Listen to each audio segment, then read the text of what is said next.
YouTube through. So if you have people who are not able to join for whatever reason, the YouTube video live recording is available there if should ever you want to access it. But while you're online and while we're waiting for everybody to get online, please do pop in the chat. The chat function is open. Pop in the chat where you're from. Love to know where you're dialing in from. The reactions are open. So if you would like to, from Athens, lovely to see you. Thank you, George. Lovely to see you again. If you do like something that we're saying, or you like what the speakers are saying, please, the reaction buttons are open. Give us a heart, give us a clap, give us a laugh if it's something funny. Really love to see your reactions. We are going to be posting quite a lot in the chat function today. There's lots of papers, interesting articles, lots of news around the topic. As you know, it's such an important topic. So we're going to be posting a lot in the chat function. So then can I please ask that you put your questions in the Q&A box and using the Q&A function, because that allows us to find it a lot easier. But it is the top of the hour, and I'd like to then welcome everybody. First of all, I'd like to welcome Dr. Yvonne Katambo. And Dr. Yvonne is busy dialing in from Kenya, so she is in the dark, so please excuse her. She's in the dark already. But I'd like to hand over to Yvonne, who's actually the chair of the Ben Africa Networking Council. Yvonne, over to you. Thank you, everyone, and greetings from Nairobi, Kenya. Greetings on behalf of my colleagues from Ben Africa. I'm so pleased and happy to join you this evening. My role really is to introduce the Business Ethics Network to you guys, and I'll just go straight and in my own terms, I'll say the Business Ethics Network is an organization that brings together people who share the passion of business ethics in Africa. And we are a home of conversations around business ethics. And so, how we've structured these conversations, one of the main pillars is actually a discussion, a conversation like this, where we share ideas, we share a cup of coffee, we laugh together, and at the same time come up with solutions and insights that affect our day-to-day lives and that can bring change and transform our areas of our lives. Another key area that Ben Africa is quite interested and key to is the annual conferences, which we conduct every year. We have set aside, in Kenya, when you say you have set aside, it's a term used by our president. And sometimes we complain that setting aside does not mean getting there. But Ben Africa has set aside the first week of November every year to have a conference that is bringing Africans together and friends of Africa to discuss and to have conversations around business ethics. And this year, we'll be holding our conference in Mauritius. And so I'll take this early opportunity and welcome everyone to log into Ben Africa and check us out. And it will be good to have that conversation. Last and not least, we have the Africa Journal that publishes the good work that our academia team is doing around Africa. And so if you are you are into publishing, please link with us so that we can share and publish those great papers that will be, of course, of great resource to upcoming academia teams in Africa, and will also want to be a resource to Africans who would want to go into data and, investing a lot in matters research.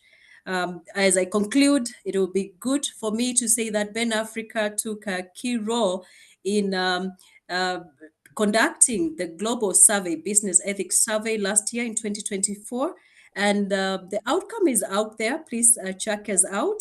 And I would also want to welcome all of you to take part. Every time we see call for papers, we are ready to have these conversations with you.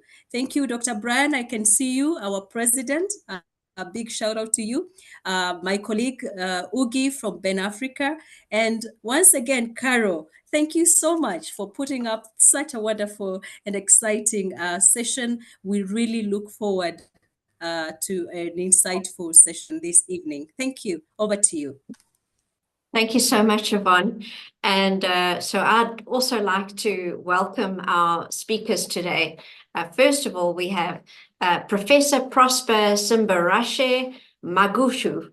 Thank you very much for being here today. I'm just going to call you Simba. And we have, and why am I not seeing a panel view, gallery view? There we go. And we have Dr. Anthony Casaboni. Let me just give you a brief rundown in terms of their bios. So you can see their bios on the web, on our website. You would have seen it. But let me just first of all start with Anthony. Anthony is a senior researcher at the University of Johannesburg Centre for Social Development in Africa, leading the social, economic, and environmental justice thematic area. And Simba is an assistant professor of law and project manager at the Free University of Amsterdam. And he's specializing in financial crimes and international asset recovery from a human rights-based approach. So today's webinar is actually a very, very important topic, and that's innovative tech-enabled economic crime. And so it is, I think lots of people are worried about it. It is a scary area. So I would like to just, first of all, ask Simba to just give us an overview of this topic and provide us with a little bit of context. Thank you. Well, hello, everyone. It's great to be here. And thank you so much, Caroline, for having me. And I hope you can hear me very clearly. All good. Thank you. Okay, yes. Fantastic. All right. And colleagues, I'm sure there are some of us in the audience who are also academics. And there is this disease in academia that whenever we find ourselves in a discussion of some sorts, we always want to start with a definition. And please pardon me, because I really cannot dispense with this necessity, especially so when we are discussing something controversial, corruption. You really need to make sure that we all agree, or at least there is consensus, or we agree to disagree on exactly what it is that we are talking about. This is a field that is prone to be, discussed in the context of anecdotes and juicy stories. So, but what I'll do today to save you from the boring academic discussions, I just want our audience to keep at the back of their minds that corruption itself is something that we cannot really pin down to a specific definition. And with that, and you soon find out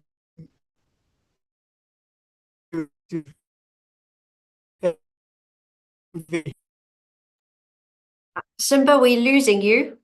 It must have been that definition problem. So you're back now. Yes.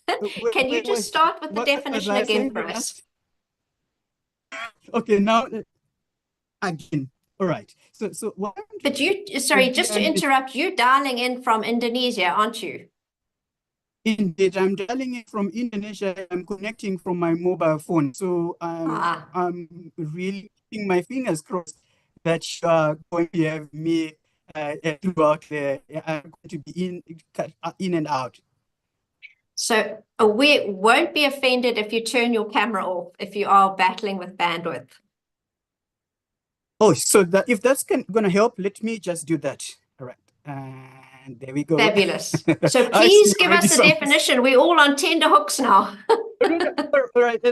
I think you probably missed that part. Yes, we did. I really bother you with the classroom kind of definition. But what I want you to keep, what I want our audience to keep at the back of their mind, is that corruption is always ever changing, and especially for the subject that we are going, in the context of procurement, also water procurement.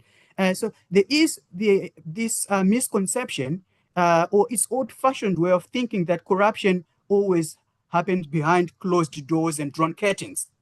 But you will see that in lowly governed states, and those states that are quite corrupt, are regarded as perceived to be highly corrupt. Corruption can also happen in broad daylight. Yeah? So, and then with that in mind, I also want you to think of, for those who may be from the 80s or so, back in the days when it was quite difficult to reconnect with your friends before Facebook, before AI, and now how easier it is, Facebook, AI, and intelligence in general has helped us now to easily connect, easily move money at the speed of internet. Keep that at the back of your mind. And this old-fashioned misconception that corruption usually happens behind closed doors and drawn curtains, that it always happens in secrecy. This is one thing that I just wanted to demystify before we get into our conversation. That corruption, under certain circumstances, in certain low-governed states, it actually happens in broad daylight and sometimes is regarded as necessary, to get things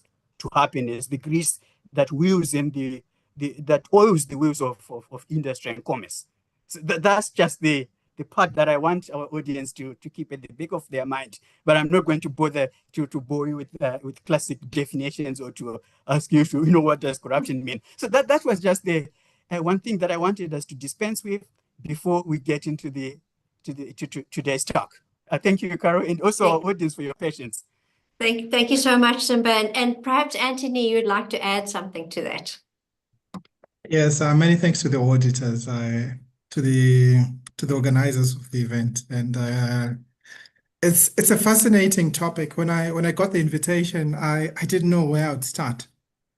And as a social justice activist, somebody who's very passionate about ensuring that society becomes a fairer space for everyone, where sustainable development can happen, where inequality can be obliterated. It's a challenge when we think about, systemic corruption, and as indicated by Prosper, it happens everywhere, whether it's in a state space or it's private sector actors manipulating the markets. It happens. The global south, where we are, and if we draw a straight line across the globe, it's generally the southern hemisphere. And as I'm talking from South Africa, coming from as well another African state. I'm Zimbabwean by nationality. I understand, the implications and impacts of corruption. But I won't only talk about corruption, but I'll talk about what I have now conceptualized in the coming work that I'm doing as the triple challenge, which is structural inequality, which is heightened, issues around poverty, extreme poverty, as well as unemployment. So these are challenges that the Global South is generally experiencing. And in other cases, there are also issues around conflict and war. So these are conditions where economic crime flourishes. Being an African and being Pan-African, I always believe that we can end some of these problems we have internally. But if one thinks about the nature and the amount of money we receive in terms of aid, the United Nations knows that it's around 30 to 50 billion United States dollars. And if you look at illicit financial flows, about 90 billion exits the country, the continent. So some questions we need to start thinking, do we really need aid, and what is it that we can leverage within the current space? And we talk about being in the new era, the era of the fourth industrial revolution. We can have a separate discussion about whether we really are in the fourth industrial revolution and what these technologies are. But in short, we're talking about machine learning, we're talking about AI, we're talking about the Internet of Things, cloud computing, these plethora of technologies that on one end can be used to mitigate the gaps, around inequality. And on the other, if not used responsibly, they can exacerbate those. So this discussion is quite interesting because it's for us. It's not just about efficiency. It's about using technology to uphold rights and to start looking at how we can do things differently and possibly from my end not only look at technology as what could be used to combat crime, but technologies that can be used to combat crime. So yeah. Thank you, Anthony. While you've got the mic, a question for you. How are the technologies that you mentioned? Perhaps let me throw in blockchain there as well, AI and blockchain. How have you seen them actually be used to, let's say, counter the tech-enabled economic crime? Let's look at transparency and accountability. So imagine if we had a ledger system that every entry was documented and could not be changed. Imagine if we had a system that was incredibly difficult to penetrate. So when we talk about these blockchain systems, we're talking about a ledger that's very difficult to manipulate, if not almost impossible. So through this, we can have very transparent governance and acquisition processes. In South Africa, at a national level, we talk about tenderpreneurial activities. We talk about corruption within the way government operates. If we were to roll out, for example, these blockchain systems within that front, they could help us. And you'll note also in some of the work that I've done with my good colleague and dear friend, Dr. Radulovic, we note how these technologies can also be used to blow the whistle. Because in the country, in South Africa, whistleblowers are killed. People die for, disclosing certain indiscretions and corrupt activities. So where somebody can blow the whistle anonymously through, blockchain system and, find ways of even incentivizing it, where people who make certain disclosures cannot be identified, in how they would have done it. So not only are we saying we can use blockchain to strengthen, to bolster the procurement processes, that countries have, I am saying also we can use blockchain, to ensure that people who do come forth can do so without fear. And work out a way in which we incentivize the people, such that they can make those disclosures. Yeah. I'm going to ask a difficult question now. Sorry, Okay. not one prepared. But I often find, for example, just in budgeting, using a budgeting tool and trying to sell budgeting software. I always found that companies didn't want to buy budgeting software. Well, the people who were asked to buy the software, which are the financial people, said, yes, we like the tool, we need the tool. But the people who had the say, in actually making the decision really didn't want to be held accountable, so didn't really promote the purchasing of the budgeting tool because it would bring more transparency to the process. So actually trying to sell a budgeting tool to a company is incredibly difficult.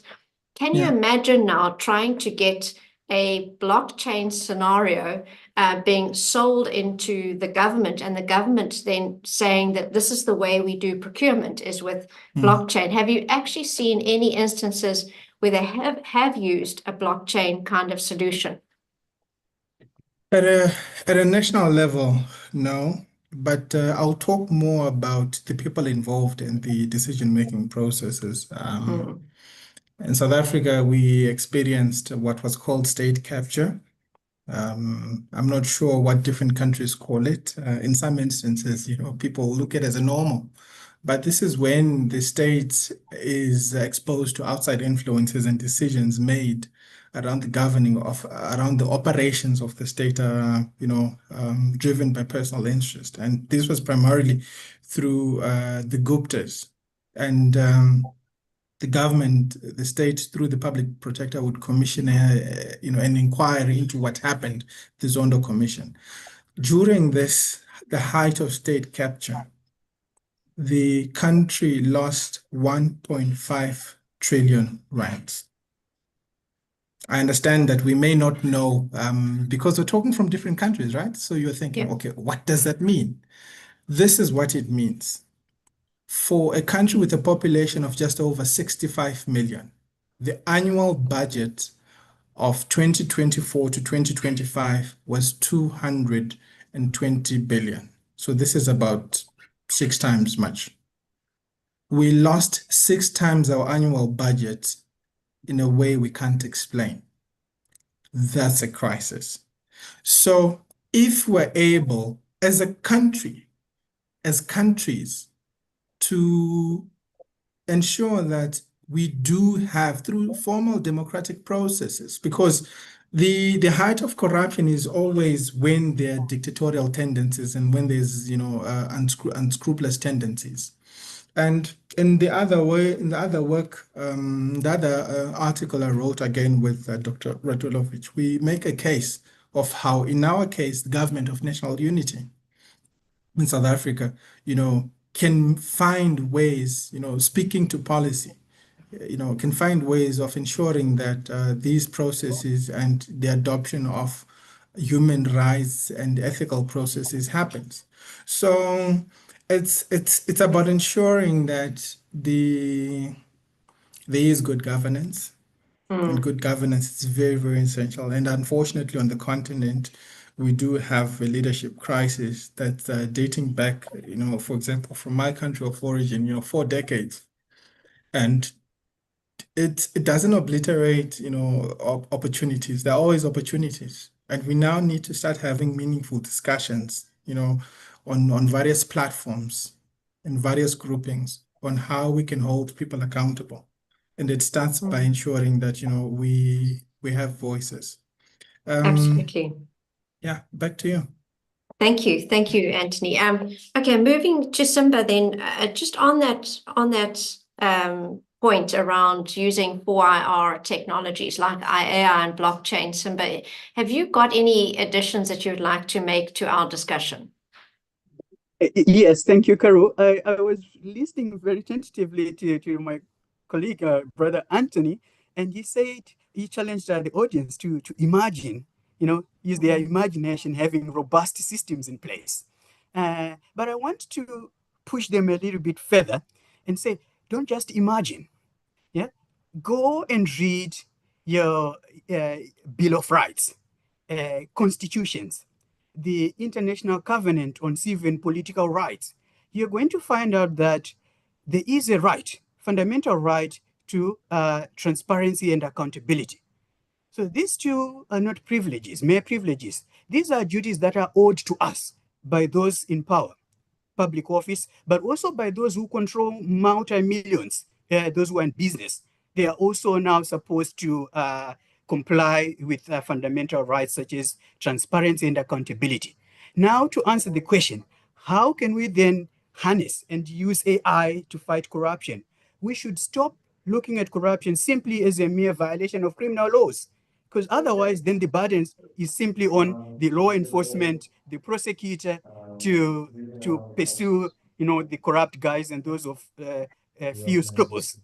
If we take a human rights-based approach to fighting corruption, that opens the door wide open enough for us to also then demand accountability and transparency, and thereby importing duty-free AI into this fight against corruption. We are not just mere spectators, but we should also play a role in fighting corruption. So far, treating corruption merely as a crime is not taken us anywhere.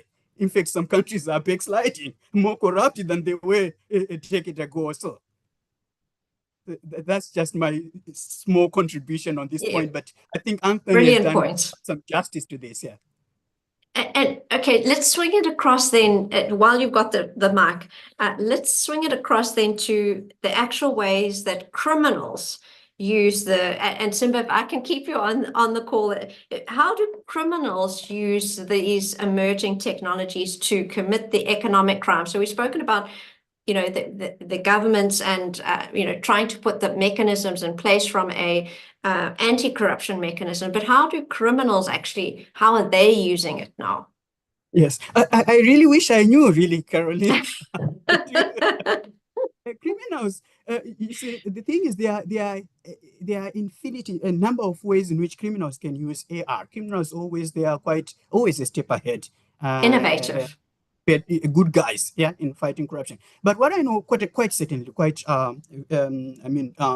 what I can say with authority and certainty, I know AI technologies, they give this anonymity that is not available easily if you're not hiding behind a keyboard. So I don't know how many of you they have received emails that they can inherit millions of dollars and so forth and so on, or emails pretending to be coming from quite eminent people. Yeah, so they hide behind fake names to perpetrate crimes. And not so surprisingly, quite a large number of people have actually fallen for this. And also, one of the reasons we're fighting now, for some of us who have been fighting financial crimes, is to actually try to get the secrecy,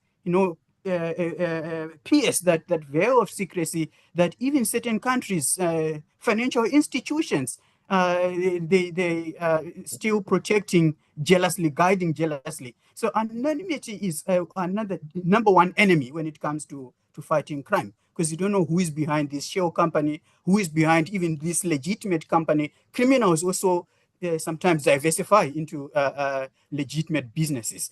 And then there is also the issue of money laundering. The internet has allowed money to move at the speed of internet. So profits from criminal activities are plowed back into committing further crimes, thereby creating this vicious cycle. So those are among many other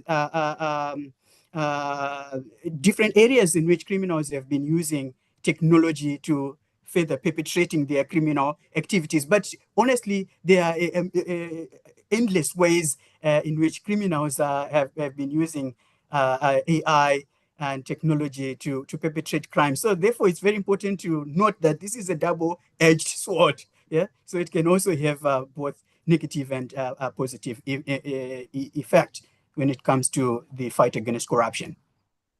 So I think this is a good point that's been raised by Hilda in the Q&A, and it's something that I'll give to you, Anthony. It's her observation that corruption is perpetuated, whatever. Say that again. Precipitated.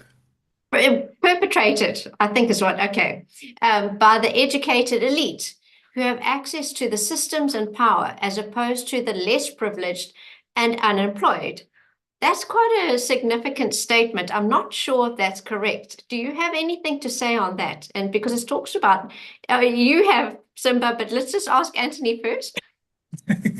So I would be very mindful of solely looking at access to education and access to tools.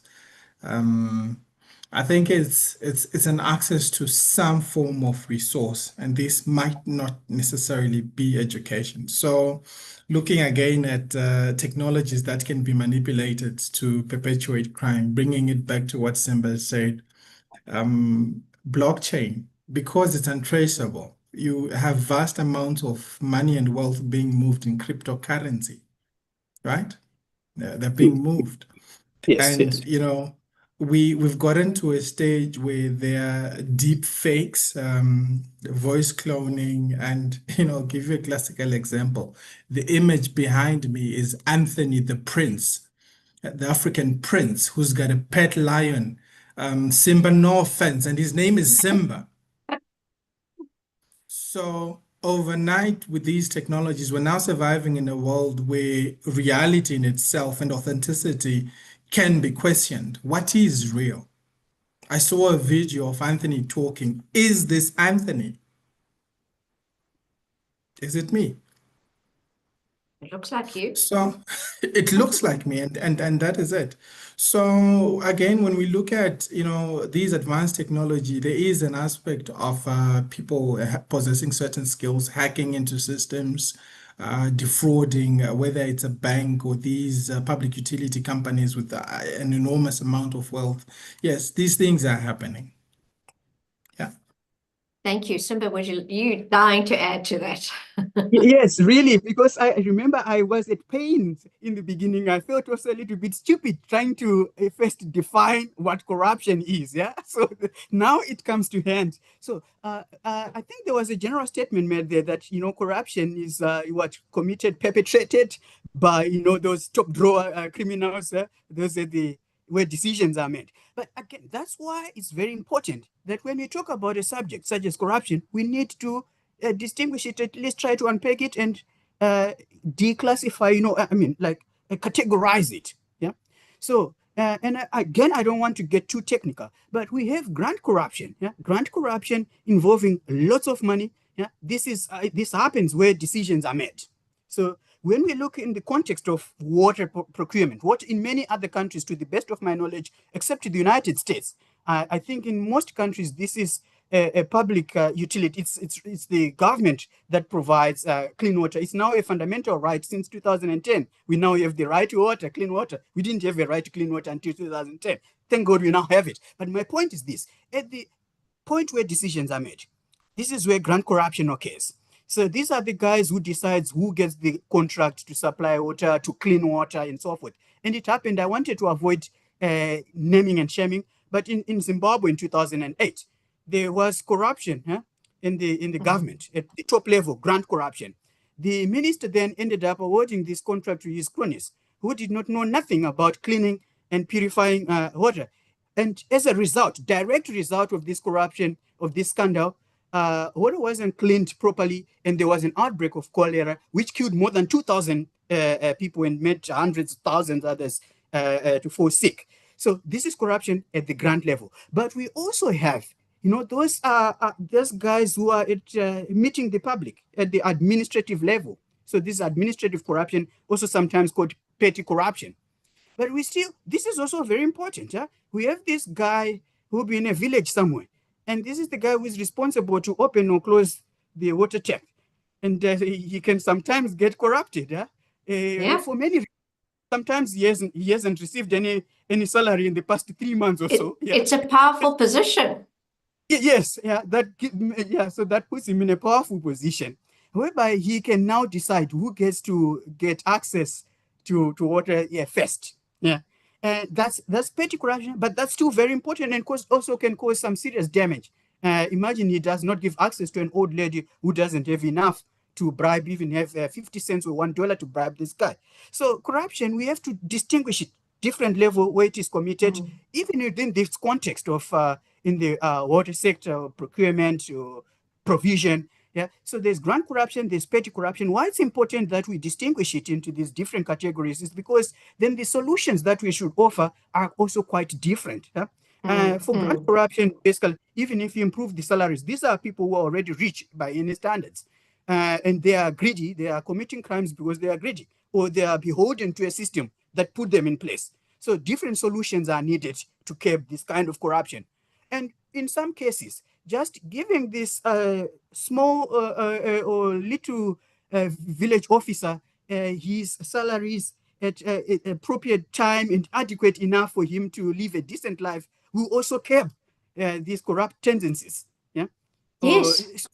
Different he doesn't need blockchain. Yes. That's just the point I wanted to mention, that at least technology also can help, at least whistleblowers. They could also just report, this is what is happening at point B in this rural area. We don't have access to clean water on the right time, although it says that water should be free. We are forced here to pay 10 cents every time we go there to collect, or we are always forced to contribute to repairing of some machines or things like that. They always justify it with, corruption is the most easily justifiable offense.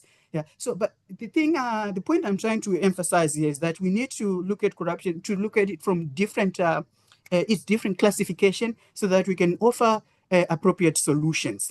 Okay, but general statements like, okay, only top drawer guys are the ones who are responsible for corruption in the water management system will not be much helpful. So then we distinguish it into its different categories that can help us to then tailor-make solutions and also design appropriate technology to curb different types of corruption.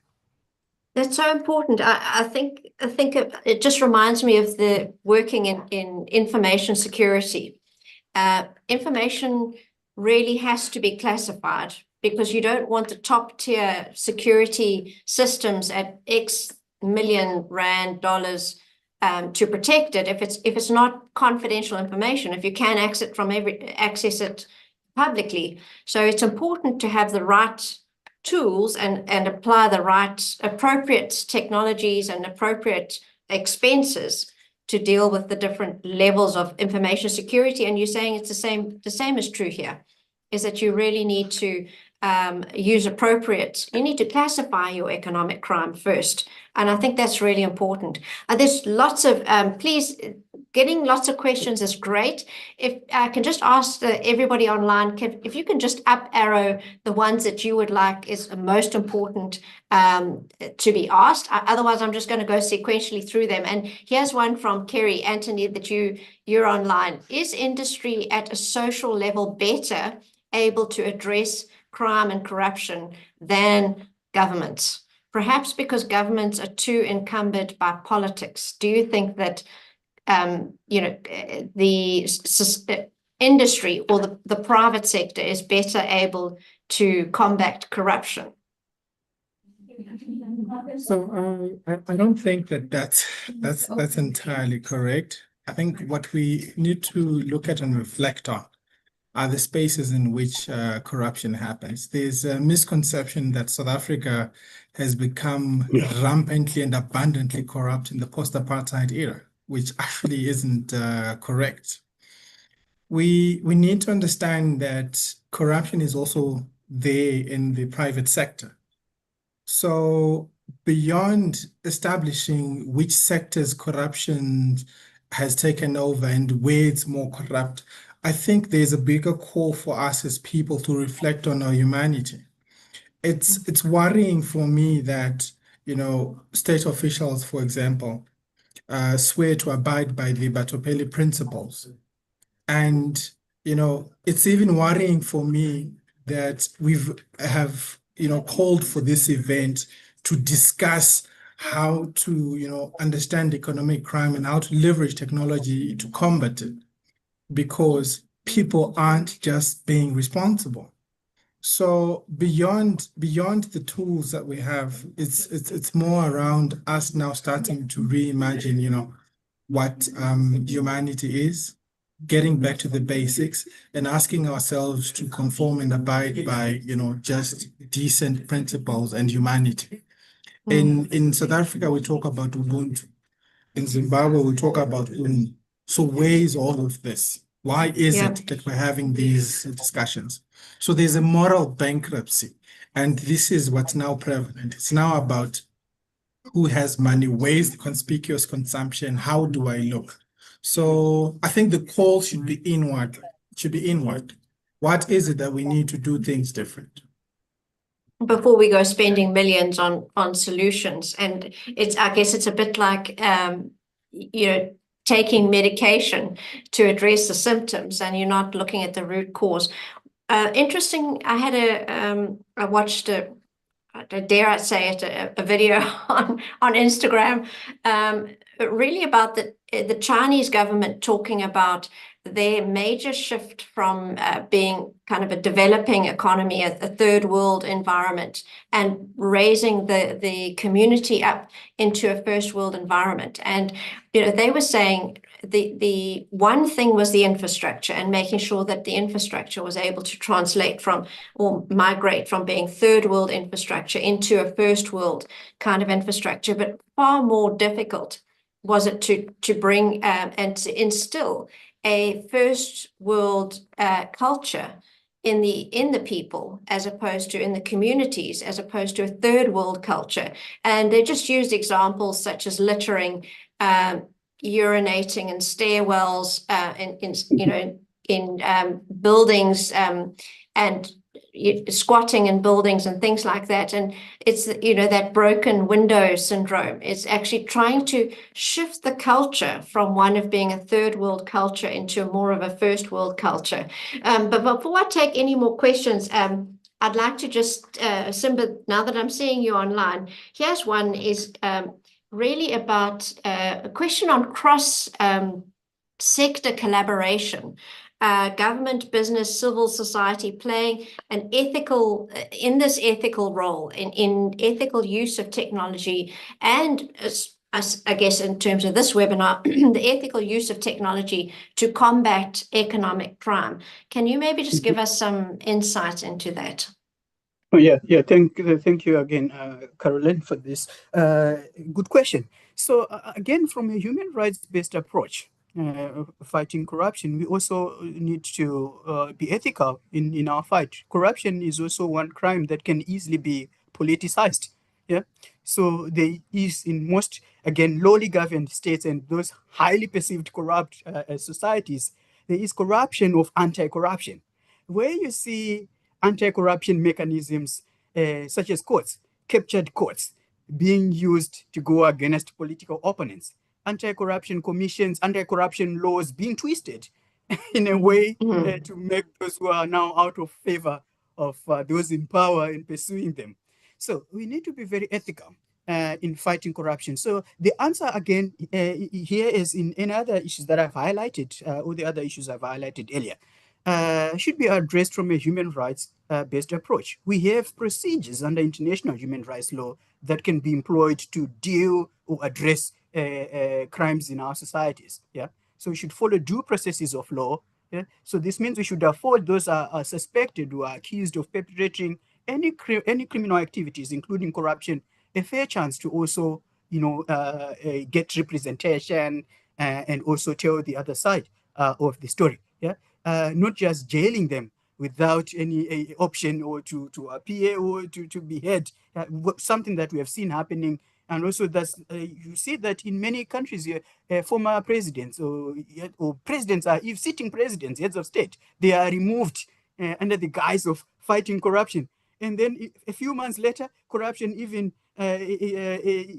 becomes even much more worse than it was under the removed president. So this is the other side. But having said that, this is not without prejudice also to using AI and also other mechanisms where corruption is manifest. Like, you go on social media, you see somebody who is spending lots of money that cannot be, but the source of which cannot be explained.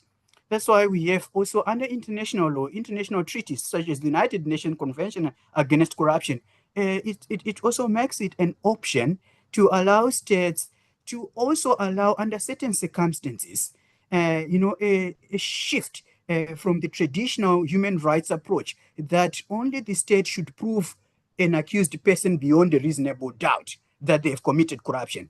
You reverse the burden and then allow or give an opportunity to the suspected person to prove to the authorities how they acquired so much wealth. Yeah. So if you use AI these days, I've seen some interesting examples of how monitoring social media has revealed certain unexplained wealth, leading even to convictions. And so this is one way of looking at AI. Yeah.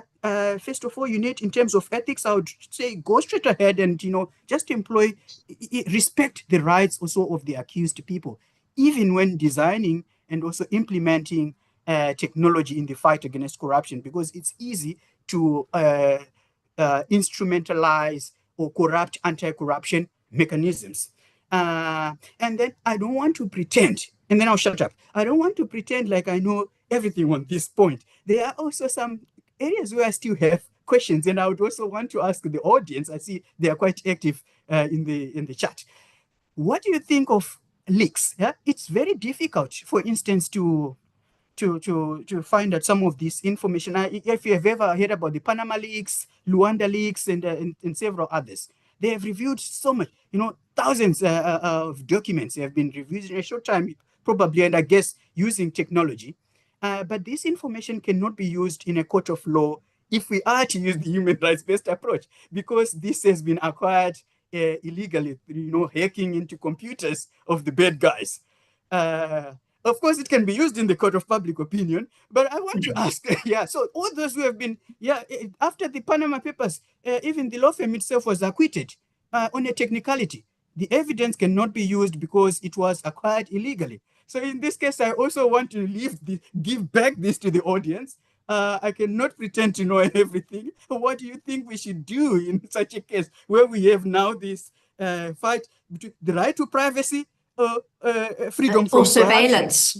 Yes, yes. or surveillance. So it really, yes. It's a collective effort. It takes a collective effort to really bring this all to bear. Anthony, to you, around how can policymakers and regulators stay ahead of this curve, of all of these, the rapidly evolving digital landscape? We're going to try and work on the culture of things, but how do you stay ahead of the use of technology? I'm just looking at, the power sector and bringing down power grids, and it's being weaponized, not only an economic crime, but truly weaponized. But how do you think the public sector can stay ahead? So I think first and foremost, piggybacking on what Simba mentioned earlier, the question about, who's involved in these discussions and how.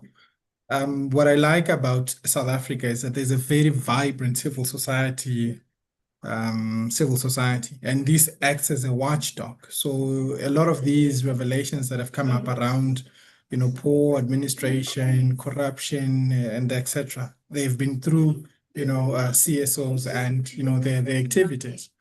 And, it's about the public sector working with the private sector. It's about, these discussions we're having, with a platform created by NPOs, how us researchers can start doing the research and our findings are used to inform policy.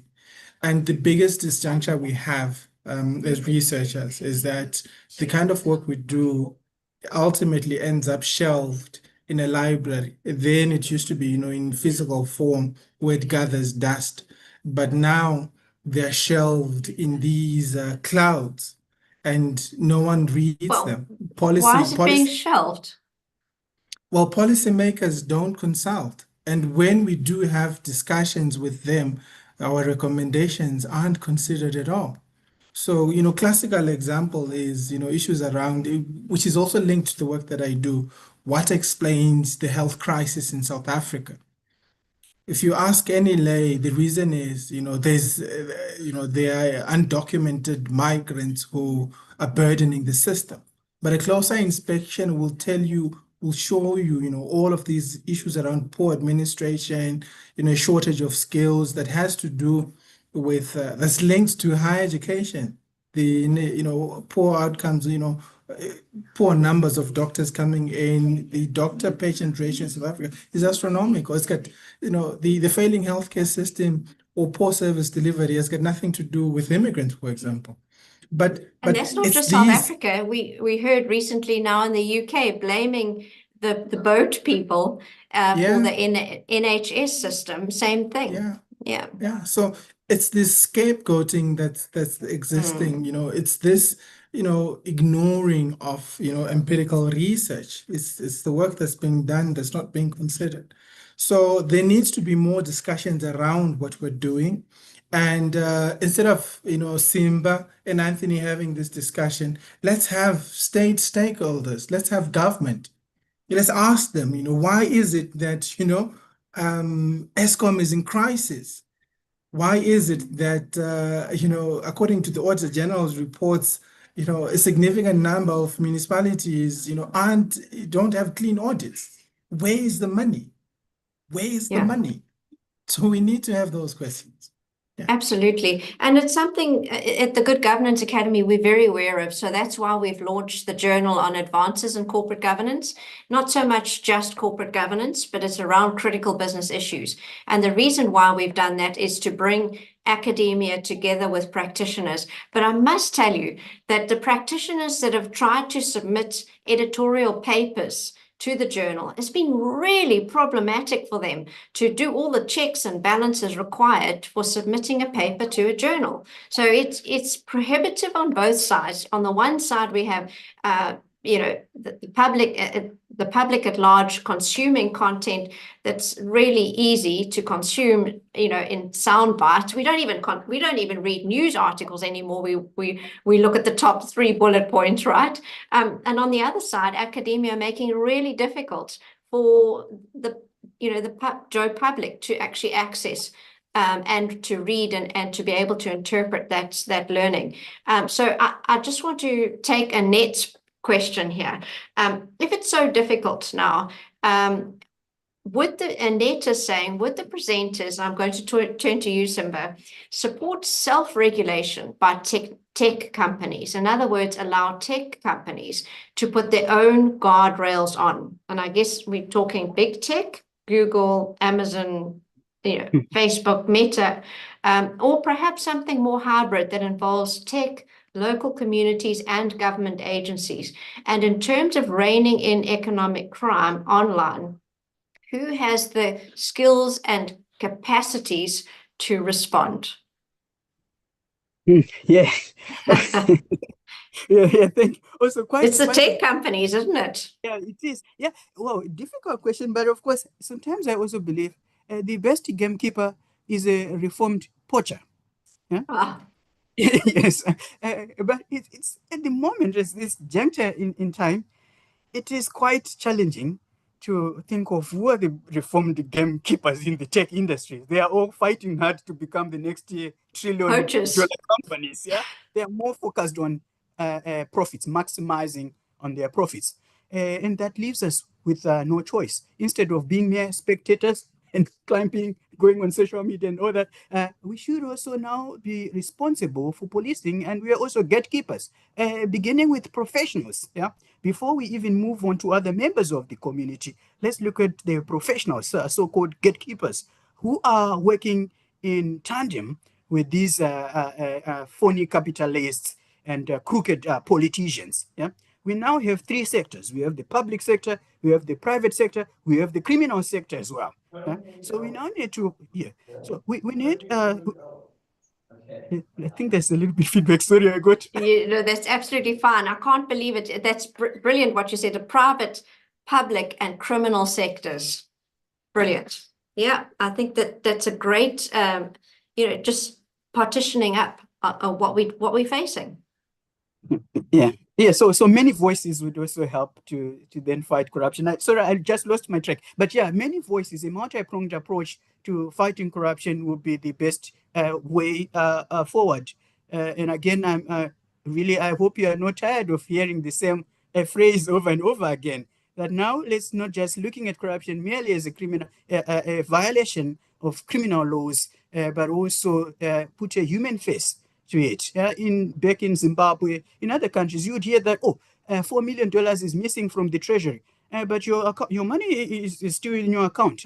You don't see a victim. You don't think that you're a victim. Corruption is not a victimless crime. It does have a human face. Yeah, it is an extra tax on the poor. So we need also to fight it, because it will, in the end, it also harms us. So a multi-pronged approach through awareness raising to the communities, everybody, they need to understand that corruption also affects them in the long term. So that also can motivate members of the public, professionals, to desist from entering this criminal sector that I just mentioned. I've got a very concerned attendee here. Kuda Kwashe is asking, the Panama Papers situation seems to have a worrying loophole. A firm can leak information on itself if, for example, it becomes aware that a whistleblower is about to disclose material information, or if they're being investigated, or am I being paranoid? Simba, do you want to answer that? And I mentioned in the beginning, and I'm very Yes. glad I mentioned in the beginning, this is a field that is prone to anecdotes and juicy stories, really. Yeah. But there is a possibility. There is a possibility that you know, a company can then just decide to leak. But in this case, in the case of the Panama Papers, we actually know who was behind the leak.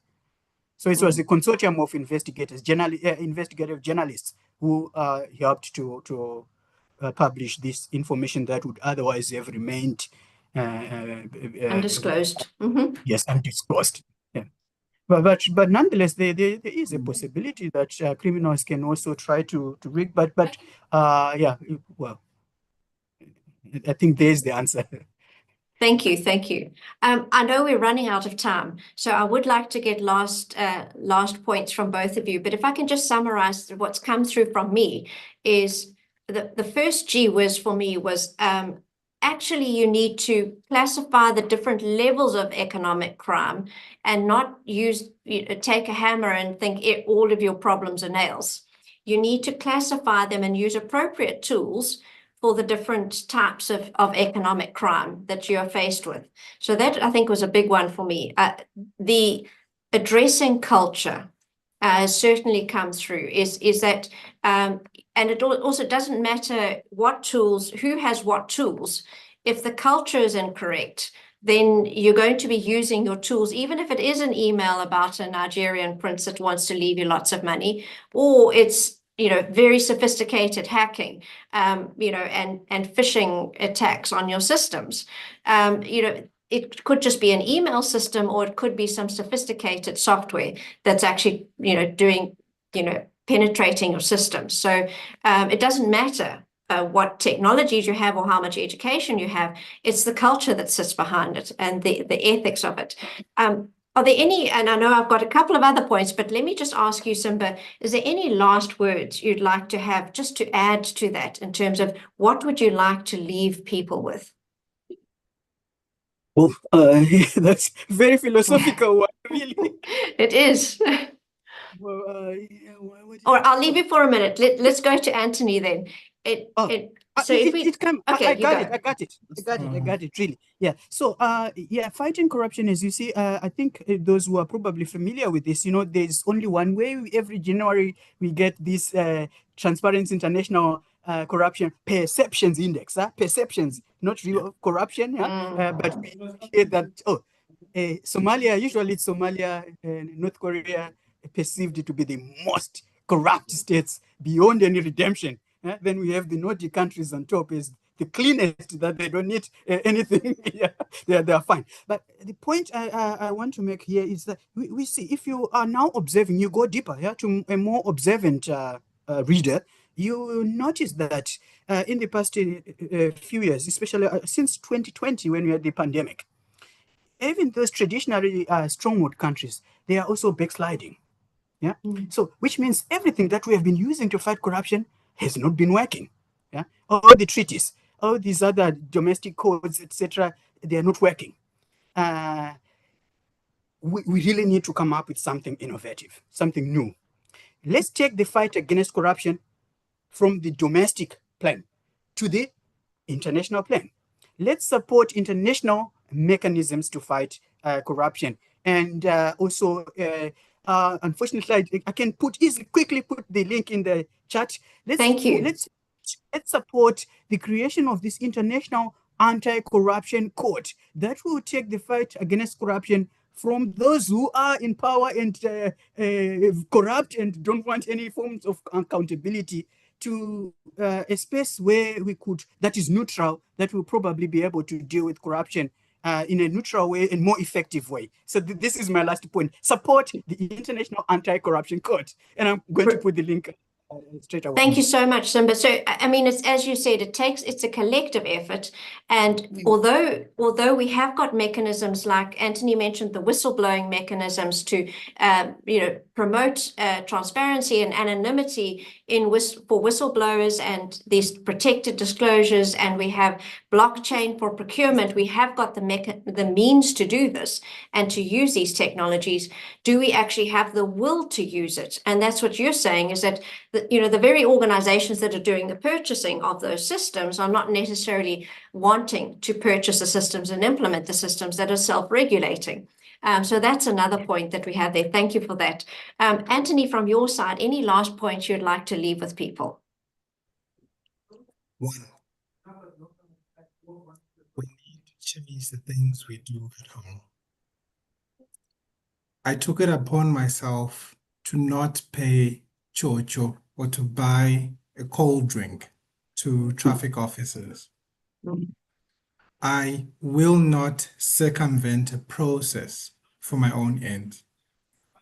If we can start inculcating that to the next generation, they will probably grow up with a keen awareness of what is right and what is wrong. So somewhere along the line, as a people, we lost sense of what's important. And ultimately, we looked at material wealth as defining who we are. That's what breeds corruption for me. So let's get back to the basis. Thank you for having me. I just have an urgent matter to attend to. That's fine. Thank you so much. Thank you, Anthony, for joining us. Thank you so much, Simba, for joining us. And thank you to everybody online for joining us today. It will all be summarized. So thank you for thanking me for my summary, but my summary was by no means comprehensive enough. It will be summarized in 8 or 9 frequently asked questions. It will be posted to the same registration page. It's our event page, which the registration page that you registered on will include the recording as well as a podcast style summary. It's generally about 15 minutes where you can listen to this again, but in a summarized form. And then it has the 8 to 9 frequently asked questions that will summarize our discussion today. So please, everybody, head over to the web page, the registration page, head over to our YouTube channel, like and follow, subscribe. We also have the Spotify channel where our summary podcasts are posted. Thanks everyone again for joining us today. And thank you so much to Simba and to Anthony for joining us today. Simba from Indonesia and Anthony from South Africa.